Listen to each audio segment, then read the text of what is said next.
बिस्मिल्लाहिर्रहमानिर्रहीम।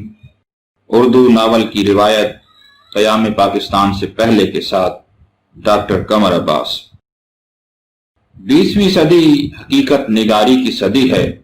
जिंदगी के हकायक इंसान के सामने थे और अदब ने इन हकायक की भरपूर अंदाज में पर्दा कुशाई की।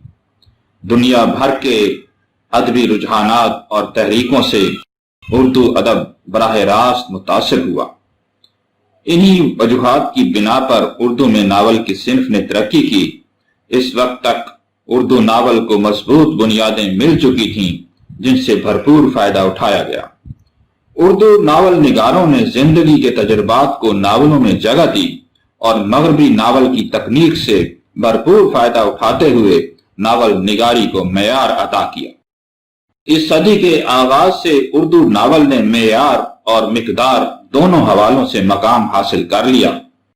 सज्जाद ज़हीर के बकौल 20वीं सदी के अहम अदबी रुझानात, तहरीकें और तसव्वुरात बरे सगीर की सियासी, समाजी और मुआशी जिंदगी से वाबस्ता हैं और इनका असर नावल निगारी में भी पूरी तरह नुमायां हुआ। मगरबी रुझानात उर्दू अदब में जगह पा रहे थे। मुंशी प्रेमचंद। 20वीं सदी के आगाज में उर्दू नावल का बहुत बड़ा नाम मुंशी प्रेमचंद का सामने आता है। उनका पहला नावल बाज़ारे हुस्न है जिसमें तवाइफ की जिंदगी को बयान किया गया है। लेकिन उनका अहम नावल गोशाए आफियत है जो 1920 में शाये हुआ। ये उर्दू नावल निगारी में एक अहम मोड़ की हैसियत रखता है।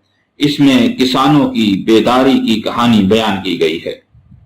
उनके नावल मैदान अमल में किसान साहूकारों के हाथों बेबस नजर आते हैं। गौदान में उनकी मुआशरती हकीकत निगारी अरूज पर नजर आती है और इसका शुमार उर्दू के शाहकार नावलों में होता है। यह प्रेमचंद की नावल निगारी का नुक्ता अरूज है। प्रेमचंद उर्दू अदब में तरक्की पसंद तहरीक के बानियों में शामिल हैं। उन्होंने तल्ख मुआशरती हकीकतों को बेनकाब किया है। खास तौर पर देहाती जिंदगी को मौजू बनाकर जागीरदारी निजाम के इस्तेसाली चेहरे से नकाब नोश डाला है। वो फरसूदा निजाम को बदलने के ख्वाहिशमंद थे और इसी मकसद को अपने नावलों के जरिए हासिल करने की कोशिश की है। नियाज फतेहपुरी नावल निगारी में रोमानवी तर्ज की नुमाइंदगी करते हैं। उनके नावलों में जज्बात की फरावानी और मजहब से बगावत नजर आती है। उन्होंने 2 नावल लिखे, शायर का अंजाम, शहाब की सरगुजश्त। आजाद ख्याली, हुस्न परस्ती और जज्बाती सरशारी उनके नावलों की अहम खसूसियात हैं।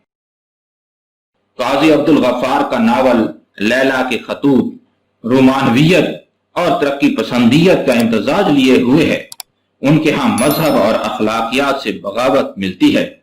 उनकी नावल निगारी तरक्की पसंदियत की तरफ कदम बढ़ाती नजर आती है। ये दौर ऐसा दौर है जब तरक्की पसंदाना हकीकत निगारी गलबा पाती है और तरक्की पसंद तहरीक की सोच परवान चढ़ने लगती है। सज्जाद ज़हीर का नावल लंदन की एक रात नावल निगारी को एक नए रंग से रुशनास कराता है। इस नावल में तरक्की पसंद तहरीक की सोच मिलती है। इस नावल पर फन्नी हवाले से यूरोप और इंग्लिस्तान के नुमायां असरात नजर आते हैं। नफ्सियाती उलझनों को इसमें वाज़े किया गया है और जिनसी मसाइल को बयान किया गया है। इस नावल में पहली बार शऊर की लौ की टेक्निक की झलक नजर आती है। खास तौर पर हिंदुस्तानी नौजवानों की जज्बाती और नफ्सियाती जिंदगी के बयान के हवाले से यह नावल अहम है। नफ्सियाती तज्जिये की रिवायत को कृष्णचंद्र अपने नावलों में आगे बढ़ाते हैं। उन्होंने अपने नावल शिकस्त में फर्द और फितरत के बाहमी ताल्लुकात पर रोशनी डाली है। दौरे इंतशार में नई दुनिया की तलाश और जुस्तजू इसमें नुमाया है। कृष्णचंद्र की नावल निगारी की खसूसियात में इनका दिलकश अंदाज़े बयान, शायराना नसरी उसलूब, फितरत की मुसव्वरी और खूबसूरत किरदार निगारी शामिल हैं। सड़क वापस जाती है, एक वायलन समंदर के किनारे, एक औरत हजार दीवाने, आसमान रोशन है उनके नावल हैं। अजीज अहमद का नावल गुरेज नए अहद के सियासी और मुआशी हालात की अक्कासी करता है। इस नावल में जिनसी नफ्सियात को भी मौजू बनाया गया है। शऊर की पुख्तगी और मुशाहिदे की गहराई नजर आती है। मगरिब के हिंदुस्तानी मुआशरे पर गहरे असरात और अंधी तकलीद की झलक अजीज अहमद के नावलों की खसूसियत है। वो मंजर निगारी में भी महारत रखते हैं और खारची हकीकत निगारी की उम्दा मिसालें उनके नावलों में मौजूद हैं। उनका दूसरा नावल ऐसी बुलंदी ऐसी पस्ती है।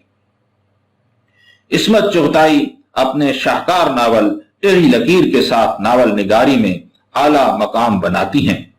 इस नावल का मौजू इंसानी माहौल की उसकी शख्सियत पर और नफ्सियात पर असरात हैं।